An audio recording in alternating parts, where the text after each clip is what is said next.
All right, Matt Gouget, Get Better Everyday Podcast. I got my buddy Miguel Ochoa with me today. I'm excited to talk to you, man. Father, husband, real estate investor. Loving it. And W-2 worker. W-2 worker, all the above. Yeah. Subject to change, right, Yeah. with time. And I'm excited to get into that. Yeah. But yeah, let's maybe start it off, man. What's a quick little 60-second? Who is Miguel Ochoa? Yeah. So first of all, Matt, congratulations, dude. This podcast, the studio's set up perfectly, man. You got a super cool office here. Kudos to you, man. You're doing a good job. This is awesome. You're staying consistent. I love that, dude. So you're inspiring me. So Awesome, man. keep Yeah. that going. Yeah, it's cool to have you in here, brother. Yeah, very high level, right? So very high level. A little bit about myself. My name is Miguel Ochoa. So how far back we go, you know? Yeah. Just turned 40, right? Yeah, I did just so turn 40. we got man. 4 full decades. We can go back as long as you want, man. Were you born and raised in California? I was. So Southern California, right? Grew up in Southern California. My parents, so they're first time immigrants, right, to the U.S., right? So first generation here, grew up in Southern California and went to high school down there.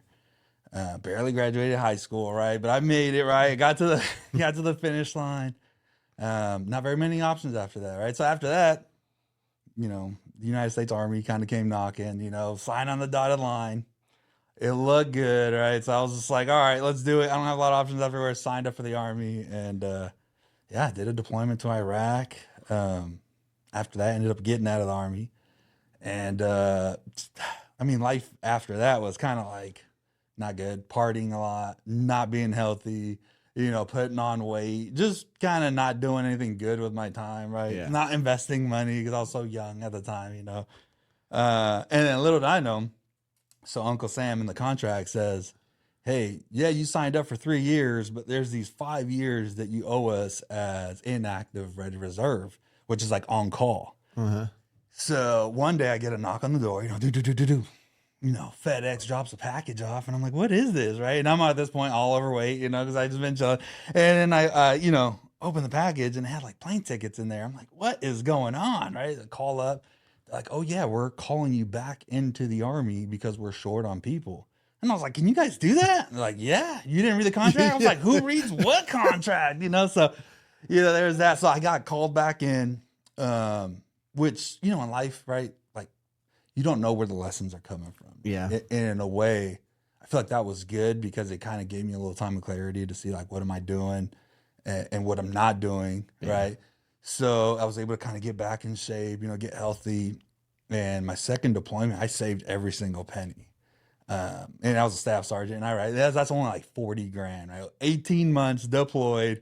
I only saved 40 grand. So it's not a lot of money you're making, but that one deployment kind of led to my first apartment building, right? And in 2010. So I don't know if you know, but yeah. 2010 was like the prime time to kind of buy real estate. Everything was so cheap. By then, were you up in Northern California? Or are you still? So right then I had just got out of the Army and I was going to school because I wanted to be an operator in the refinery. And I wanted to work in a refinery and I was still in Southern California. And at that time, right, I remember I was like, oh, I want to be a refinery operator because I make a lot of good money and this is the life. But I was buying apartment buildings because I had an uncle who was a real estate investor.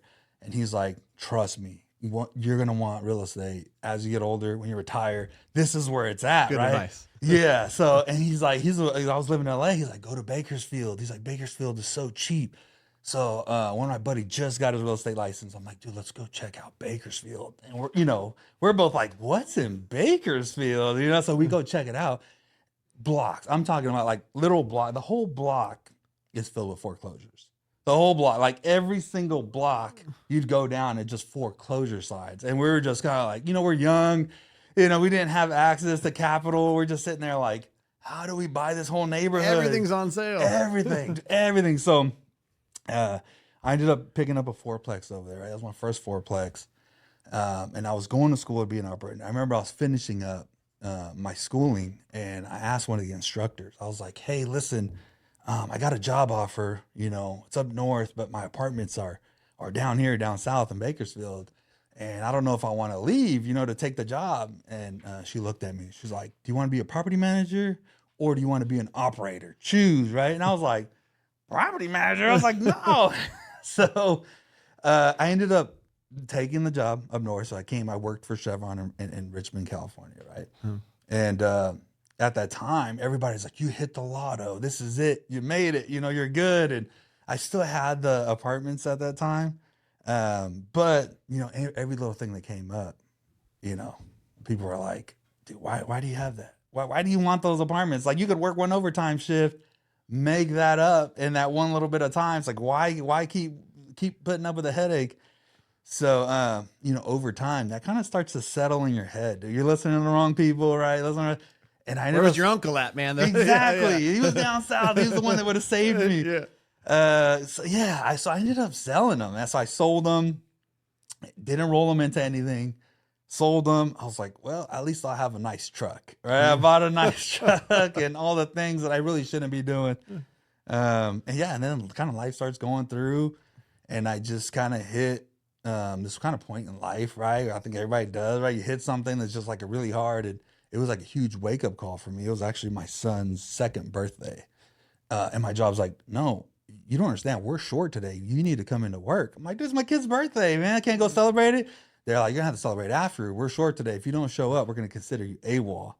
And that thing like hit me so hard, right? I was like, dude, no matter how good of a job this is, or how, you know, well paying it is, or whatever it is, it's like, if I don't have the freedom to go to my kid's birthday party without begging for permission and have the time off and trying to work deals with other people to fill in my shift, I was like, it doesn't matter. I was like, this is not it. So at that point, it was a huge wake up call, but I didn't know what to do, right? I was like, I know this is not it. And everybody's telling me this is the best job ever. And it's like, I don't know what to do. Like, I didn't know what to do, right? And my wife's sister is like, listen to this book. It's really good. And I'm like, what is it? You know, so we pull up the audiobook. Good old Dave Ramsey, right? He's like, oh, do you want to get out of your situation? Sell that truck, Miguel. Yeah. He's like, do you want to get out of situation? He's like, do you want to, you know, pay off your debts and live stress-free and all that stuff? And I was like, yes. I was like, I want all of that. So me and my wife, right? And, you know, I love my wife. She was super supportive. She's like, I think this would be great for us. Let's do it. So we both kind of jumped on the same sheet of music, started paying off all of our stuff. Like, I mean, we did sell the truck, right? And then I think once the wife saw me sell that truck, I love it. It's like a Ford Raptor, right? I love this truck. I was like, dang. And then I sold it, and then she kind of saw that I was being really serious about this. So she had just bought a Lexus, dude. She's like, all right, let's sell that. So we sold everything, and we got our means way down. I mean, we were living on like 40% of our income. Like, that's awesome. Yeah. So then we just kind of started stacking, and I started building an ADU, right? We started building ADUs. And then we rented out that ADU. So now we were living on like, you know, 30% of our income. It was even getting lower and lower. We're just saving so much money. And then that gave us kind of like the seed to start investing and getting a little bit more units, you know, picking more up. And that kind of leads to other things, right? So like now the rentals are starting to make money, but we never touched the rental money, right? That was just kind of extra money. Right.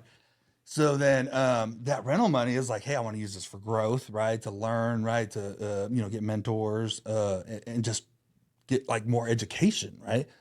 And kind of like frees us up to like keep reinvesting, right? So just buying more and more properties, and just kind of snowballed from there and kind of led me into different opportunities. And now here I am. Yeah, no, I love that too. And I think that, you know, everybody's journey is different. That's what's cool about it. Hearing kind of how it started for you, and you know, different things became priority. You have kids. Anybody who has kids understands. Very like, hard. You know, that becomes priority.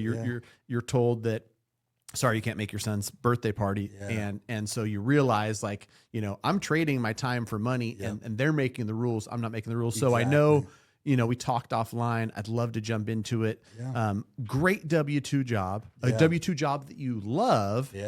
But for that, like, ultimate freedom, I know part of the plan is, you know, to eventually, you know, retire, quit that job, and be full-time into real estate investing. And I think, you know, there's a lot of people similar to you, I think, where you can run both paths for a little bit, and you kind of see like, all right, I've tested real estate. I see how it works. I understand it well enough to know that like this property can produce this much income. And if I am able to, you know, have these marketing efforts return this level of income. Like you, it's not a total, burning the boats and jumping in because you've test ran it for a little bit. So, I'd love, personally just to hear from your mouth, like what the plan is for you to make that transition, that big leap, right?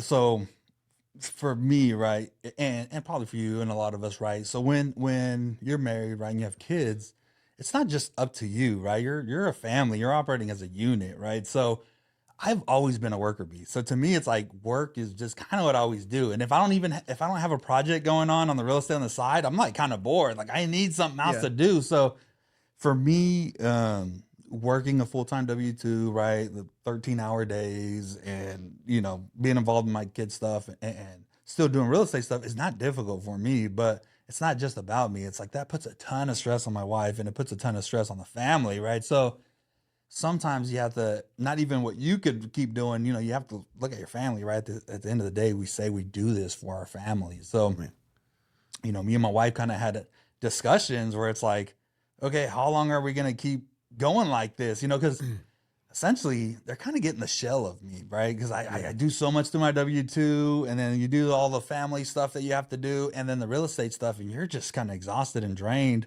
So it's like, my wife's told me, like, dude, we're getting the shell version of you, man. Like, so we need to do something. And she's 100% supportive. She's like, can you just focus on real estate? If that's what you want to do, just do that. And, the person inside of me is like, well, I would like to have a couple more rentals, to kind of secure up a little bit more. And she's like, just do it. She's like, I can't keep going two ways. It's too hard for me. So you have to listen to your wife. And I think for me, that's like the big push where we had the discussions like, okay, right now, right, finances is not an issue for us, but it might be, right, if we lose my W-2 income, right? So there are different stress points.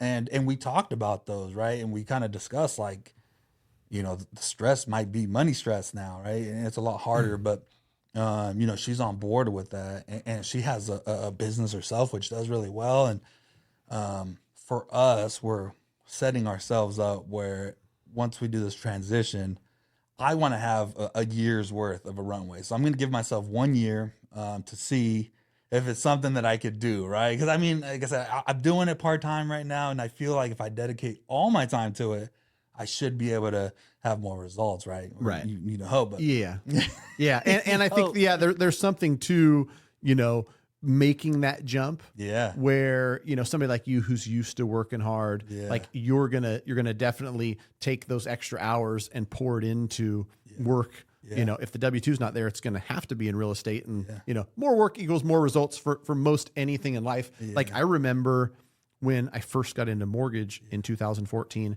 I was still working nights at the card room that I was managing because I just couldn't afford to go all in 100% commission. And so a part of it reminds me of that because I told myself the first month that I have enough closings where it's $1 million in collective loans, I'm going to cut the cord.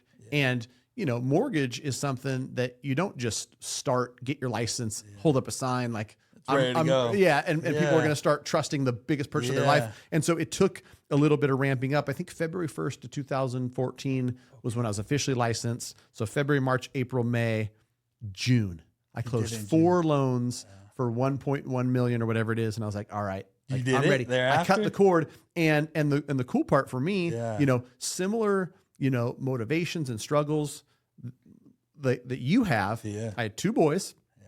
And I had, a family to support with, not only was it like, no more health benefits and 100% commission, but I had all this, weight or pressure, can be a good thing. It causes stress, but it was a motivator to where you didn't have to ask me to go to 5 networking meetings a week. You didn't have to ask me to pick up the phone 50 times a day. Like I was doing it. Right. And, 2014, my boys were 5 and 1. So it's like, So let me ask you on that, right? Cause like, this is what I'm going through. And that moment that you said, okay, I hit my goal. Here's $1 million. It's time to jump, right? You're sitting at the edge of that cliff. You're looking down. You already commit. You said you're going to do this jump. You're there now. So what was that transition like, right? What was the feelings that you were feeling? And then ultimately what kind of kept you to stay committed and not back out. Yeah, you know what I think about, because I've heard, you know, you talk about it and how passionate you are about real estate.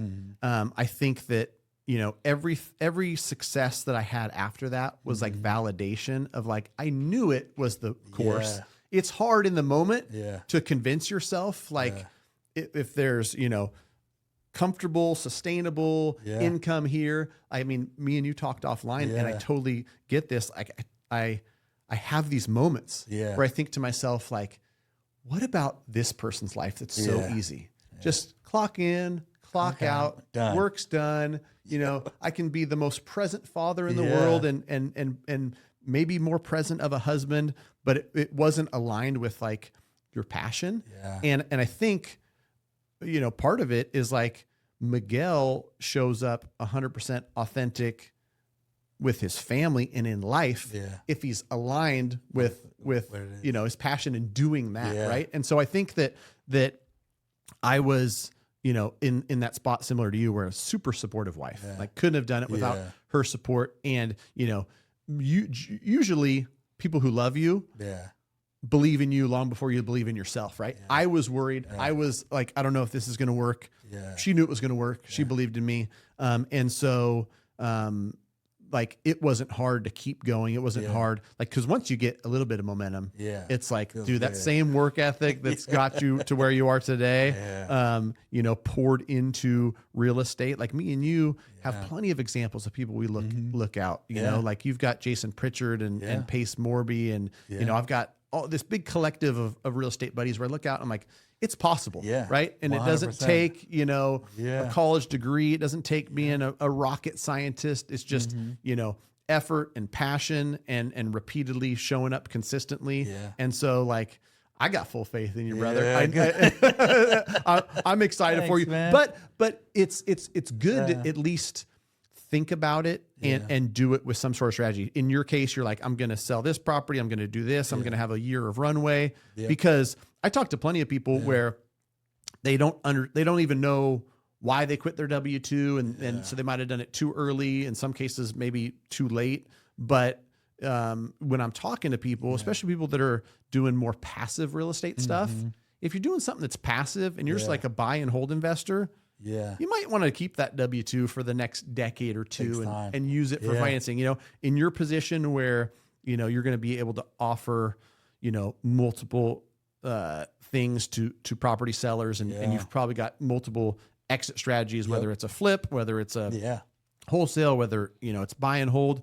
Like, that's a more active real estate job, I feel. And so that one, you know, doesn't necessarily require the ditching of the W-2, but it's still hard, man. Like, you got a good job that pays good. It's not hard. easy to cut the cord. It's definitely not easy. And it's something that, like I said, I still struggle with, right? Because so many people, at least in my work circle, are like, dude, this is it. You know, you hit the jackpot.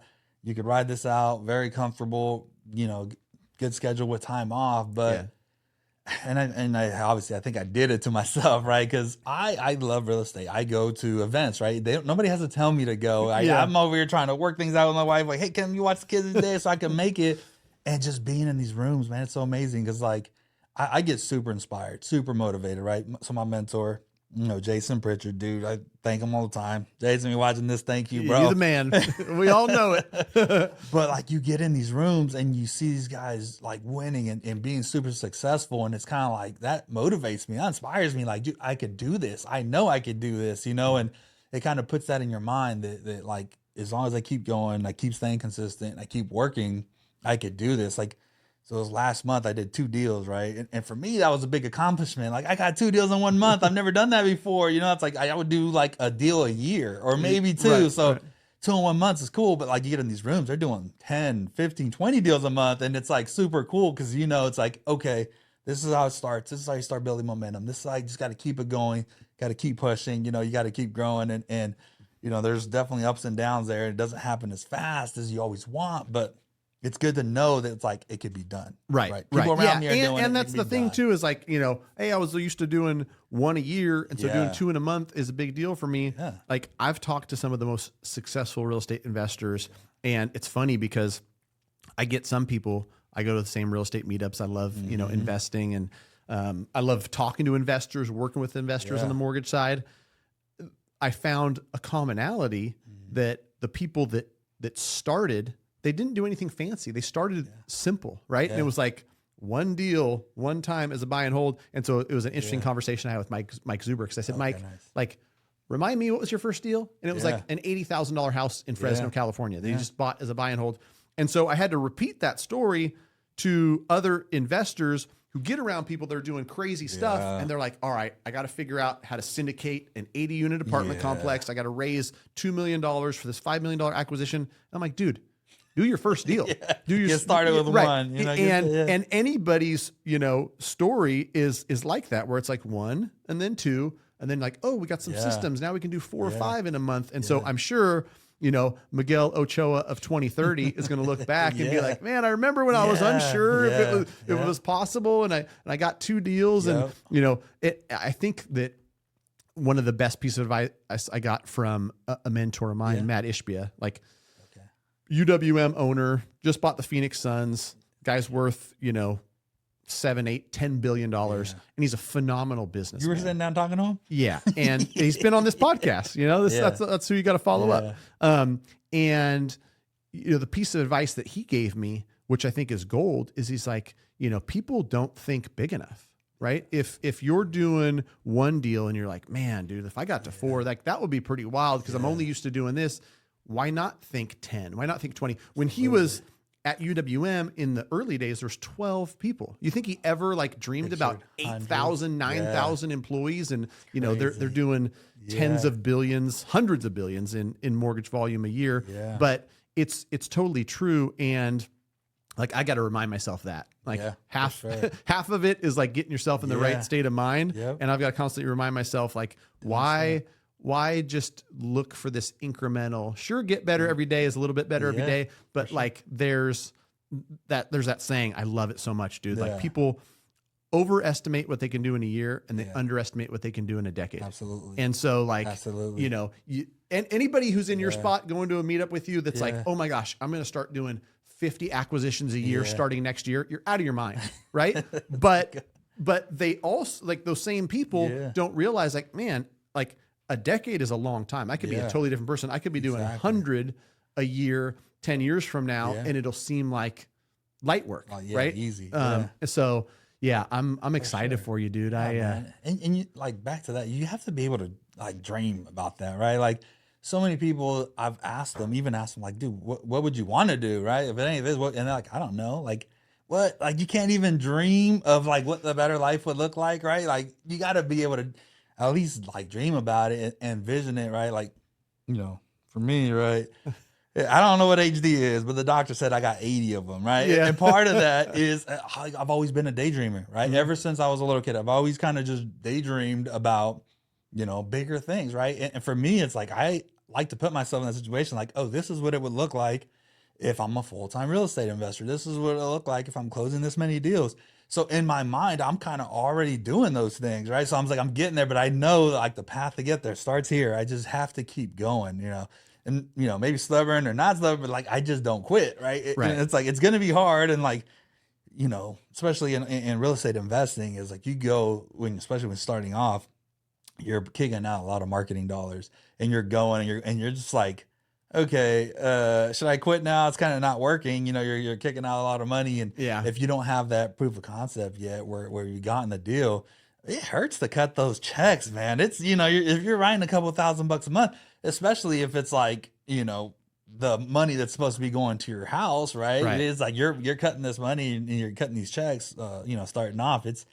You have to have faith and you have to know in your mind that like it's gonna work, right? And you have to put the energy out there, like, this is gonna work, it's gonna be positive. You have to do it, but you have to dream about that. Most people can't even do that. It's like, come on, man. I'm gonna ask you in a second about the dream. I just wanted to like reinforce that for Get Better Everyday listeners. Like, what you said is so true when it comes to like a lot of planted seeds, a lot of work before you get to eat any of the fruit or see any of that. Like, that's what's hard for most business owners. I think that's what separates too somebody who's just like an employee and somebody who's, you know, a true visionary entrepreneur, is like, they've got to know that on the other side of all this hard work, all this seed planting, it's going to bear fruit. And like, I've seen it in so many different businesses, and I've seen so many people give up. There's tons of different analogies, right? Like the iceberg or whatever it is. But it's so true. So I'm glad you brought that up, because, you know what you're building, that, like, not every single conversation you have today is going to bear fruit. It's not going to turn into a deal, but you're like, you know what? Every conversation I have, I'm getting a little bit better at talking to sellers, uncovering how I can help get better every day. Right. Yeah. And so, I'm going to come back to it because I think this is a really cool topic. I encourage everybody who's listening to do something similar in your life. I'm going to put you on the spot, though. We're going to do it in real time. Like, paint that picture for me. Paint the picture of, 2030 is only 6 years away. You've got 2 boys that are 4 and 8. So like we already know they're going to be 14 and 10. Yep. And what is your look like? What does your life look like, the Ochoa family as a whole, and what you're doing daily? I know. So, there's that saying, show me your calendar and I'll show you your priorities. Right. So me and my wife, we talk about this. Like, our goal is to lay out that calendar, plug in what we want to do as a family, and everything else plug in around it. Because right now, the way it is like, hey, here's my work schedule. Here's Miguel's 15 minutes. Here's my work schedule. Here's my wife's work schedule. Here's, any appointments that you have, and here's the kids stuff. And, good luck if you got 30 minutes to yourself somewhere in between there. So right now, our whole life is still revolving around our jobs and work and, as it has to be, right? But our goal is to just be able to lay that calendar out and say, what do we want to do as a family?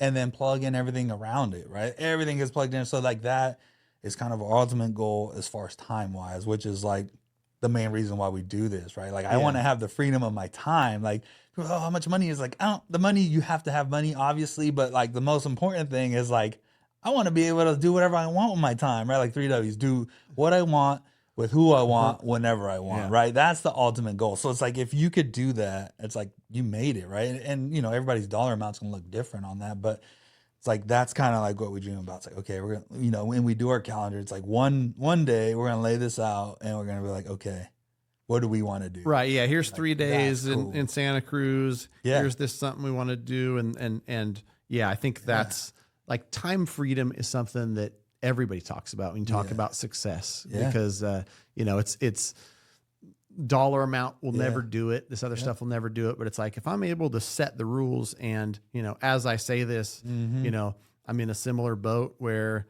there's a lot of priorities around work, in the mortgage business, and busy kids, where the wife and I are like, Sunday nights, we kind of lay out the week ahead, and it's like, all right, I got to work here, work here, work here, work here. And you've got them to swim on this day. I'll do 2 basketball on this day, and so I like it. So the 2030 Miguel Ochoa, you're a full-time real estate investor. Full-time real estate investor. You're running your calendar first and foremost. Running the calendar. And that's the important thing, right? Because you could be a full-time real estate investor and not have your time. And I see that a lot, right? It happens a lot where it's like, hey, I have commitments, a lot of commitments, for your business and just for your time, right? And, ultimately I want that time. So I don't want to put myself in a corner where I didn't build a good enough team, where it won't function without me. Because right now I'm kind of wearing all the hats, right? I got one virtual assistant and me, right? So it's like, if you call in my business to sell your house, you're talking to me, right? So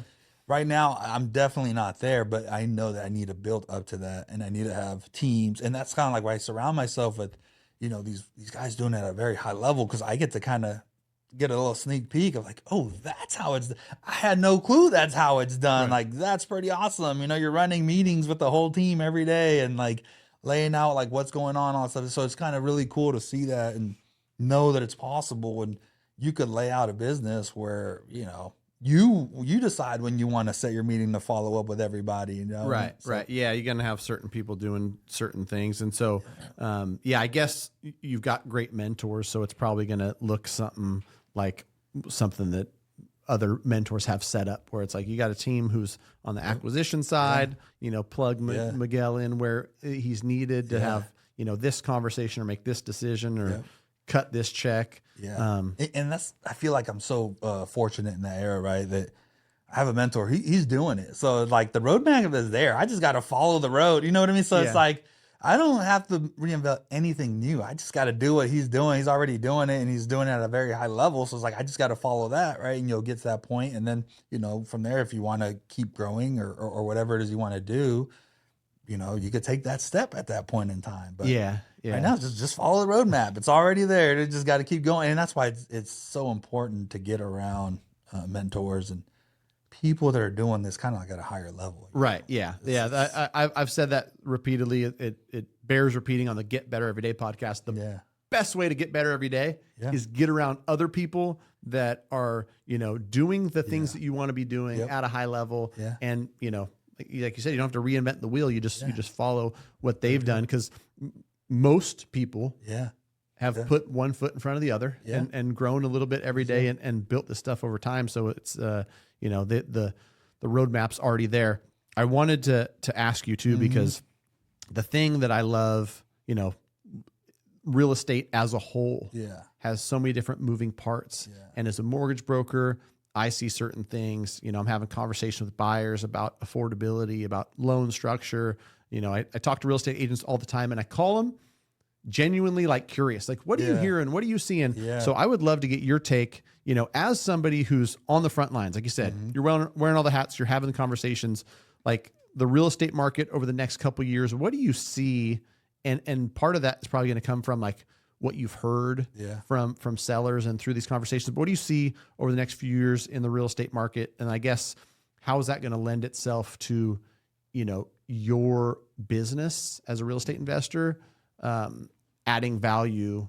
Because ultimately, like, the way people create money and wealth is by adding value. And so like, what do you see the market do going forward? And then how are you adding value to the market in a way that's going to, you know, create this business for you? So, you know, first, I do think housing is expensive, right? Everybody knows housing is expensive. But with that being said, just because housing is expensive doesn't mean it's going to get cheaper.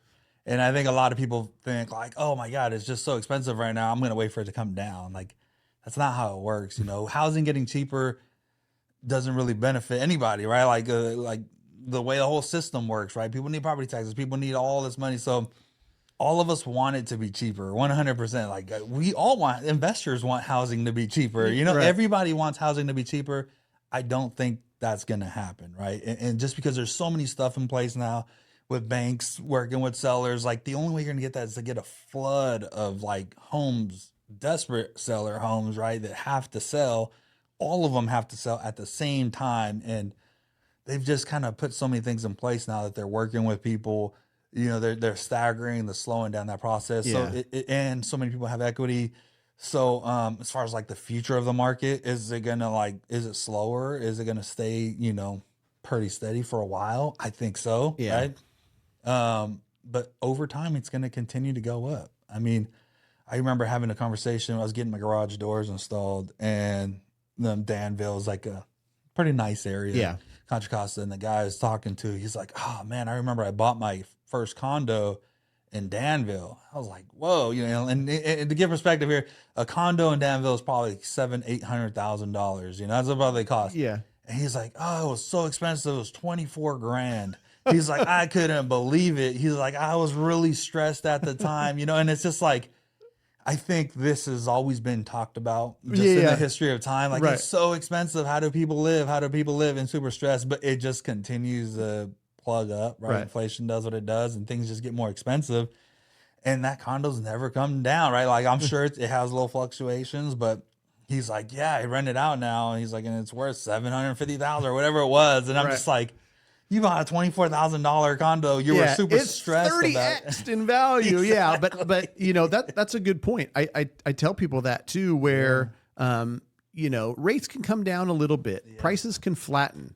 Wages can come up. But generally speaking, you're buying your first home or you're entering the market for the first time. It almost always feels expensive. In 2006, almost always. Me and my wife were both 26. And we bought a house for $345,000. 80% first at 6.75%, 20% second. So I was financing 100% of it. And that second was 12%. So combined, those two payments were $2,800. 26-year-old me, which was 18 years ago now, $2,800 was the moon, dude. Oh yeah, it super felt, stressed about it. yeah, Super huge. stressed, And yeah, it's funny because I tell this story sometimes, like house hacking is this popular term now. Yeah. I was house hacking. I had no idea what it was Yeah. called, but my buddy Tony Morales, who I studied with in Yeah. Mexico, Yeah. he lived in one room. My wife had a coworker of hers that Yeah. rented another room. So we house hacked, and we Yeah. had, 2 roommates to where 500 eased that $2,800 burden. Yeah. It was only $1,800 a month. But I think you're 100% right. Is Yeah. that, it's always going to feel expensive for people, but there's enough demand. There's very little supply. And to your point, banks, I know this for sure because I talk to consumers and I know from the mortgage side, what like every foreclosure doesn't benefit anybody. The banks hate it. People hate it. Yeah. It really messes things up. And so they've got enough data and enough things in place. Part of it's just more responsible lending where they're avoiding foreclosure at all costs. Yeah. And so like the 1/40th of what it might have been in 08 or 09, like there's no way on God's green earth we'll have mass foreclosures. And so prices will remain stable. I'm curious for you because, I think people don't understand a lot about somebody like you who's doing real estate investing full time, who's truly going out there and providing a service and saying, hey, seller, you've got this need to sell for X, Y, Z reason. Let's find something that works for you. It also works for me on the investment side. Maybe even tell us a couple like stories or scenarios so people can understand it. Like this is not somebody who's going out there marketing and, finding some way to get something for 40% off. It's more like from everything I've seen, it's creating these win-win situations where, you help somebody out. And so, maybe tell us a story or. So, I mean, with us, right, we're not a buyer for every home, right? And a lot of the stuff that we're buying, it has to be, it doesn't have to be, but usually it's distressed, right? Or the seller has something going on where it's like they can't go a traditional route. They can't list it. So, for example, our last one, and like a lot of the deals, they're talking to me because I'm still the guy that's going out there. So, I feel usually kind of what they're going through, right? And a lot of times what happens is just the upkeep and maintenance of a home gets too expensive for people to keep up with. They bought their home a long time ago, or they had it handed down to them, and it's paid off. But over time, right, the home just tends to get older, right? Things get broken and stuff will wear out, and it's really hard to upkeep with that. So like the roof starts getting old and then starts leaking, and they just don't have the money to do those repairs. So we kind of come in and offer a solution where it's like, hey, look, we're willing to buy your house as is. You won't have to make any of the repairs. You won't have to do any type of the work, right? And we try to be flexible. Like the last family we have, they wanted to stay in the house for actually 4 months after the purchase because their daughter was graduating high school. And they're like, we don't want to pull our daughter from the school because we're going to leave the state after we sell, but we need that money to go buy our house out of state, right? So we end up working something out where it's like, okay, I'll let you stay in the house afterwards, for a couple of months. I could give you the money up front. You could go use that. Even though I'll help you buy your other house if you need somebody to make a call. It's like, I'm not an agent. I could refer you to somebody, or, we could try to work out or find a deal for you. But we try to help them out. And it's like, dude, we'll take care of anything just to make your move easier.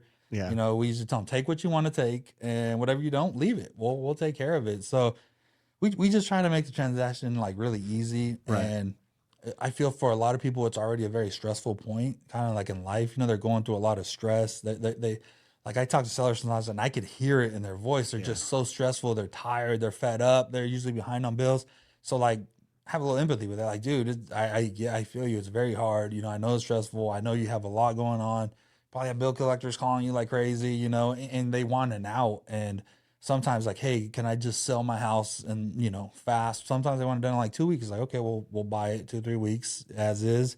And like, we'll help you with the moving. If you need help with the moving or whatever it is that you want to have, we just try to provide that value and make it like not stressful, man. It's already a very stressful process for them. So we just try to make it really easy. And it's like, this is our offer, and it doesn't always work for people. They're like, no, we want to get a little more. And I was like, I understand that too. That Right. You got to do what's best for you. And I get it. If this works for you and it works for us, great. If it doesn't, then that's good too. Right. Still happy for you. And always sounds like I'm happy to help out. If you have any other questions, look over your paperwork, kind of like how you do on the mortgage Right. side. It's like, dude, I'm happy to help out, and I could explain whatever it is. Some people don't know contingencies and stuff like that. So yeah. Yeah. No, I like do. that too. Cause I mean, I'm around enough real estate transactions to know that like it's a big transaction, the biggest for most people that they're ever going to do in their life. They're not, buying and selling businesses or transacting, and anything that's this large. And so, it's overwhelming and it's scary.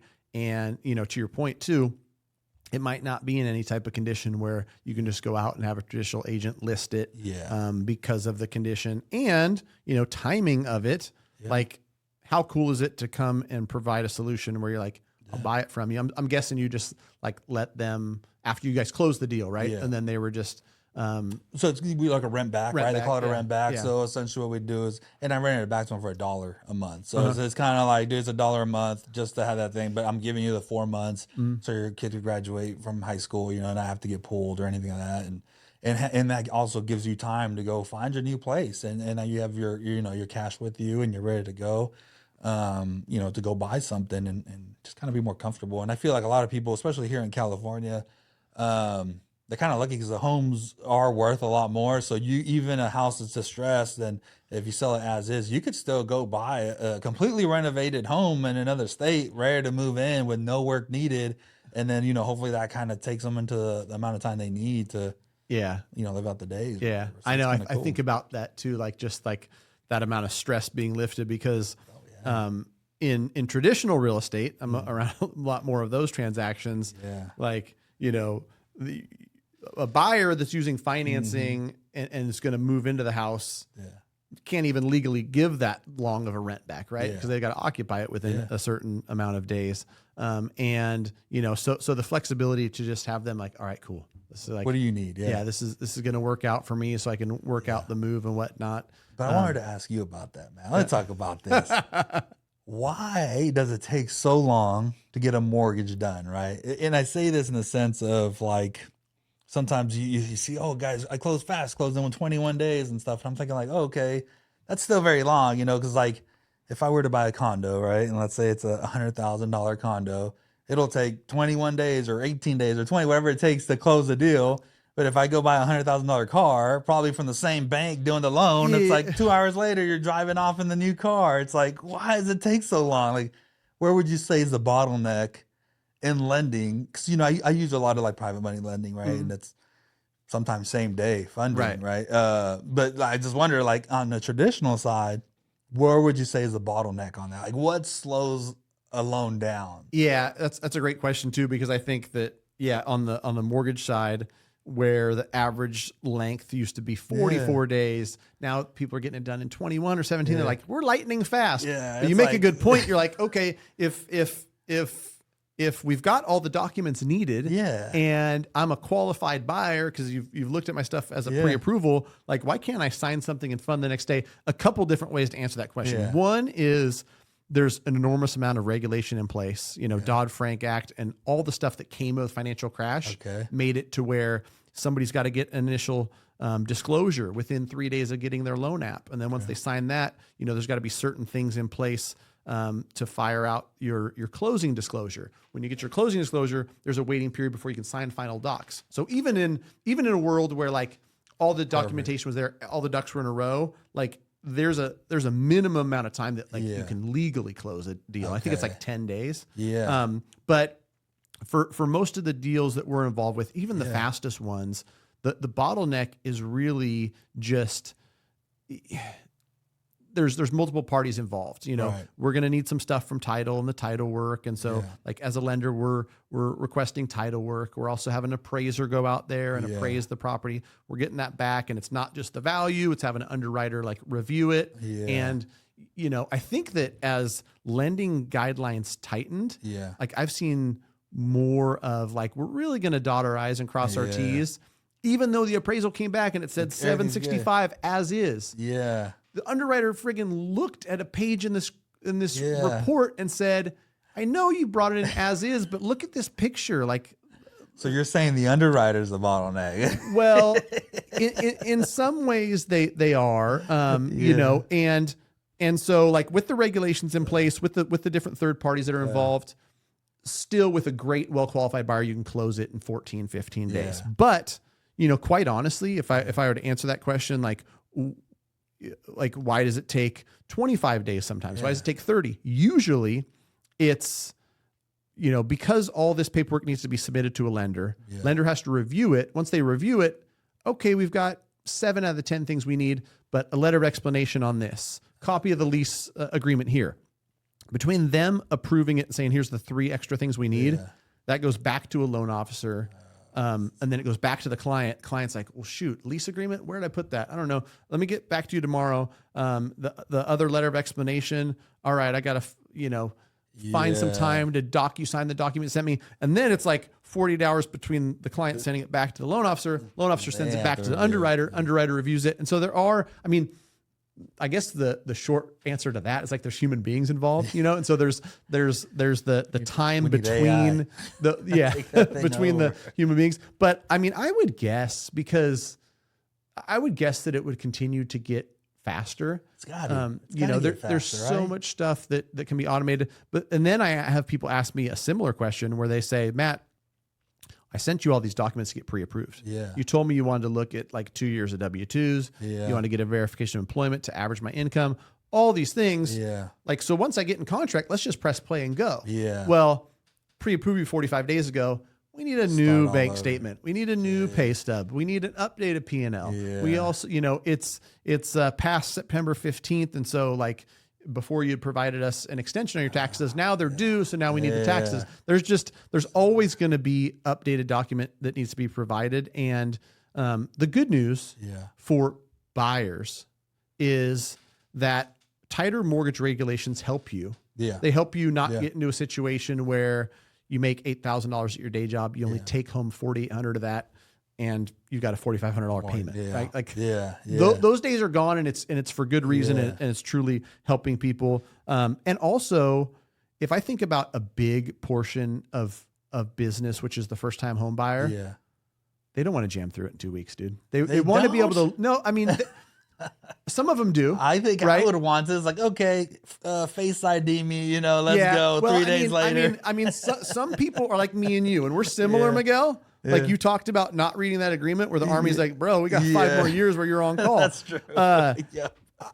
I'm not reading. I'm like, I'm working with somebody I like and trust. Sign away. Go. Here we go. Yeah. But a lot of people, they're like, Matt, let's jump on a call. Let's walk through line by line on this because, again, it's the biggest transaction of their life. Sure. And so, for a first time home buyer, and sometimes I'm having this conversation with real estate agents where I know your seller wants to get this closed as soon as possible. Yeah. I know they want to close it in 14 days. Yeah.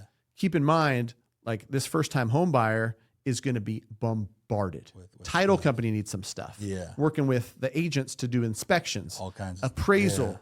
Yeah. Loan estimate is signed, and then there's conditions that need to be met. Like people have life and kids and jobs, and so they can't be dedicated full time. And so in that way, I think that it's fair to have that thing last a few weeks. And honestly, in California, I think we're a little bit more like now. Yeah.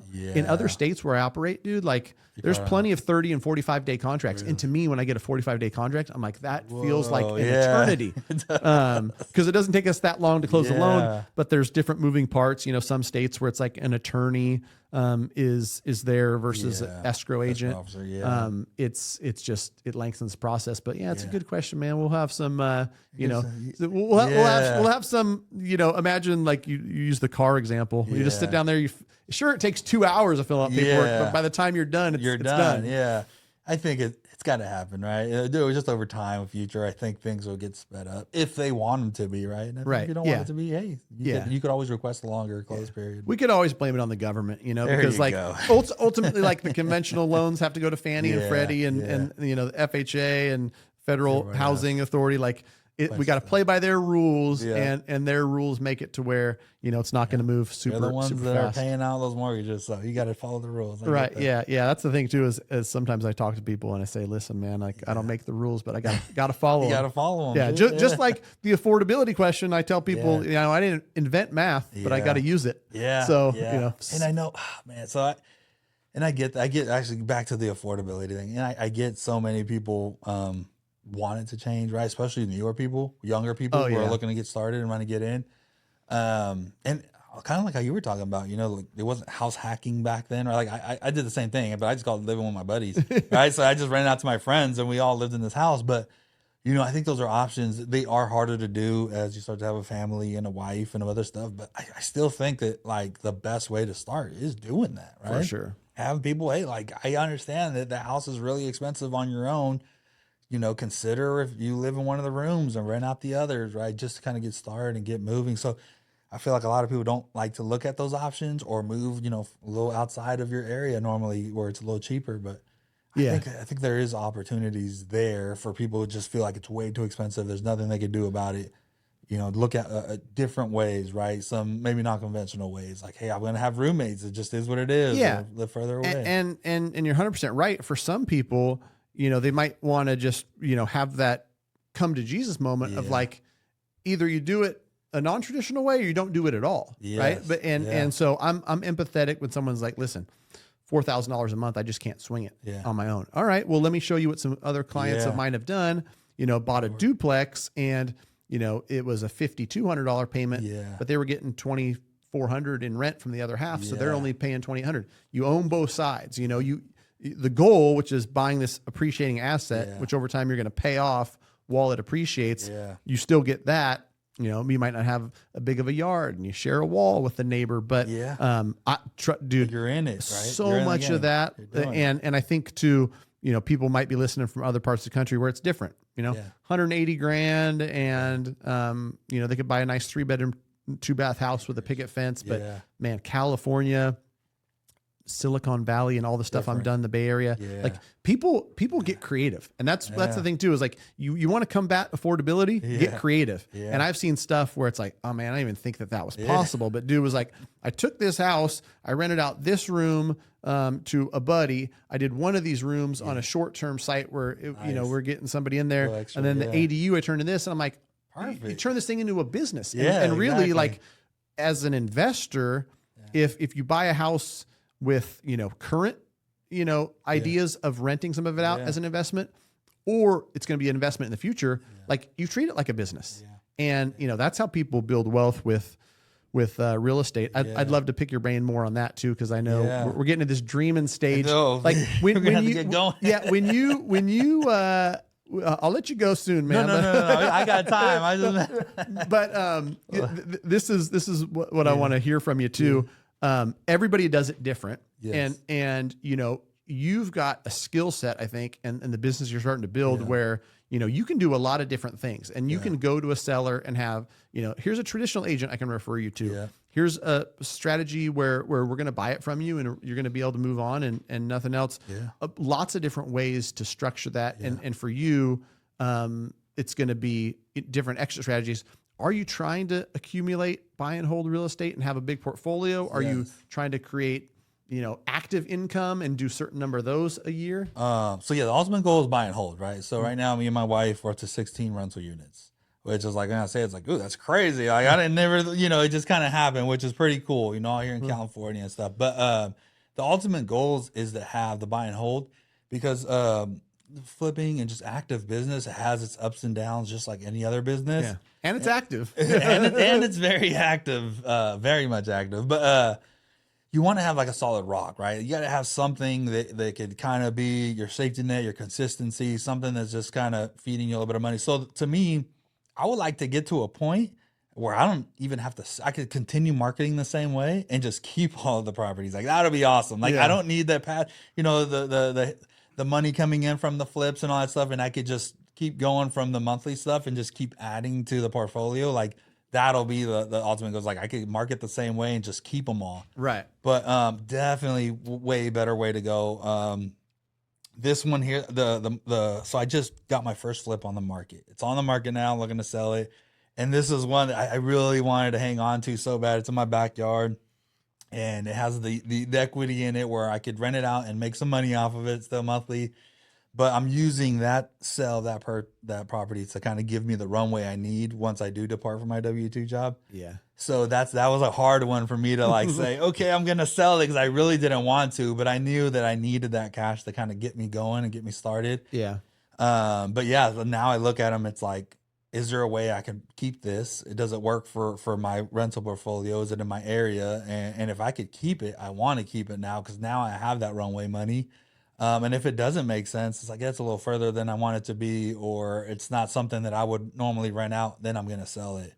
And then just kind of do the selling side. I mean, it's crazier, and I don't say crazy, but it is, the numbers are bigger than I can imagine. Right.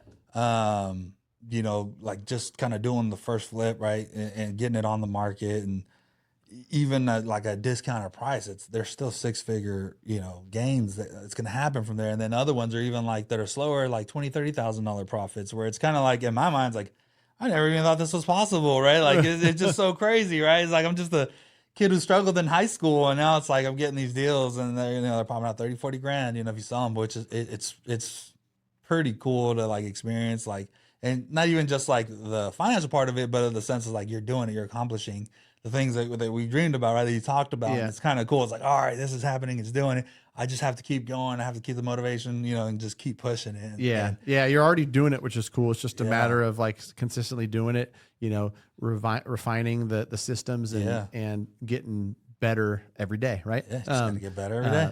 Yeah, I've been an onlooker, and part of me has been mad at myself, like, man, take more action, do less, you know, onlooking. Yeah. But from what I've seen, kind of the way you're doing it Yeah. has really worked out well for some investors, where over time you're going to accumulate, Yeah. and you're in a position where it's like you get to decide. Yeah. This one works the portfolio, let's add Yeah. it. This one is going to be better for us in the long term if we just go ahead and sell that, take that capital and deploy it elsewhere. Yeah. And so, yeah, dude, I'm excited for you. Yeah, super cool. And really kind of like all of it started, and I was always felt like people are kind of looking to start if they want my 2 cents, whatever it is. It started with budgeting, man. And really Dave Ramsey, as much hate as he gets in the real estate world, right? It kind of started with him, and like really just getting our expenses down. Like we really sacrificed for, it was like 1.5 to 2 years where we were like on minimum, like Beans and rice. we had beans and rice, baby. And no Starbucks, that's for sure. Yeah. If you get to the point where you're saving 50% of your income, 60% of your income, that allows you to start doing something with that, right? It's always good to save some money, obviously, but once you get to the bigger chunks that you could kind of like get to work and start moving the needle. And if you could keep that going, especially as like, you know, we started getting rentals, like we never really touched the rental stuff. I was like, hey, let's just kind of keep on track doing what we're doing with our W-2, saving as much as we can, and we'll just keep reinvesting in the rental stuff. And that starts to snowball and get a little bit bigger and stuff, right? And it starts to grow. And like, you just have to keep that budget down. And Right. me and my wife has definitely, you know, eased up on that hard budget, right? But we still try to save a big percentage of our income coming in. And I always tell people, it's like, it's not meant to be forever, right? You're not supposed to like beans and rice forever, but it's like, you need that at first, especially like to get that shock factor. That's like, okay, let's, you know, go hard, see some results here. Bank account starting to stack up. You know, you're making these cuts where like, you said, selling the cars, you know, we're doing all this stuff. We did all these things. Like, and I tell people all the time, like, sell your car. It's like, oh, no way. It's like, I did it. Like, I'm telling people this because I did it, right? Right. And even now, they'll be like, oh, I don't see you guys selling your cars. I'm like, well, I'm not at chapter 1 anymore, right? Now we're on chapter 3, right? So we kind of moved on, but it's kind of like you make that initial push, right? Mm-hmm. Saving a ton of money, and then you start growing from there. And then as long as you kind of keep a big percentage there, that allows you to free up and do other things like learn the active side. Because like for me, it was a big investment joining a mentor program, right? And it's thousands of dollars, right? And a lot of people are not necessarily spending that kind of money just for the first time, like, you know, especially if it's like all that's in your savings account, right? It's like, I'm not going to empty the savings account for that. So it's kind of like you have that extra money where it's like, okay, well, it's kind of been growing. It's not really going to affect the home money, you know, for the house. So just go ahead and do it. And then that just ends up teaching you more, and you start learning and you're growing, and it's pretty cool, man. And it just kind of really starts off with like saving, right? Yeah. And a lot of people always want to start with the income and then keep spending it. But once you cut back a lot and you could save a ton, I feel like that's where the most progress is. Right? And that's hard, man. It's really hard. Yeah. And you got to make really priorities. Hard. I mean, even people that I talk to that are buying their first investment or whatnot, it's like, you know, listen, this is an investment in your future, and it's a long-term thing. So you might have to cut out some other stuff, you know, grind hard and save up some money. But, you know, those chapter 1 investments Yeah. and sacrifices Yeah. make the later chapters Absolutely. better. And just to hammer that point home, people see other people's, you know, stories and lifestyles, the Instagram of, you know, they're on chapter 10, man. Don't look at their chapter 10 and compare your chapter Ask 1. them how they started. Right. Yeah. And you got to get started. And the thing about real estate is, for most people that you talk to, it's like, I didn't get rich quick, but I got rich for sure by staying on track and continuing to do it. So I'm excited to see the future chapters of Miguel Ochoa, man. I appreciate you coming today, man. I'm excited to see the growth you're doing here, man. It's really amazing. It's really cool. And like, you're doing it, man. Like, Growing the this is number good. one mortgage Yeah. company in the country. You do watch you out go. for you mortgage. We're going to do some fun stuff, and you know, we'll get to you know, work alongside people, you know, creating life-changing opportunity through home ownership. It's actually a core value of ours. So yeah, you'll definitely see more of you mortgage, and I'm gonna check in with you, see how you're doing. Any parting advice for the Get Better Everyday listener? Stay consistent. All right, get better every day. Just stay consistent. I think that's the hardest thing. Is a lot of people make the big push and then get distracted by the shiny object, right? Like, oh, I want to do this business now, or oh, I'm going to do this business, and this business is good. It's like, you can make money doing anything, but pick one and stay consistent with it, because a lot of times it's always fun and interesting. You're getting started and you easily, over here, over there. It's like, pick one, stay consistent, keep going, don't stop, and just keep going. Like, once you think you're done, like, no, keep going. Keep going. Just keep going. So consistency, I think, is key. I like that. I like that. That's all I got. Thanks, brother. Yeah. Cool. Thank you. Thank you.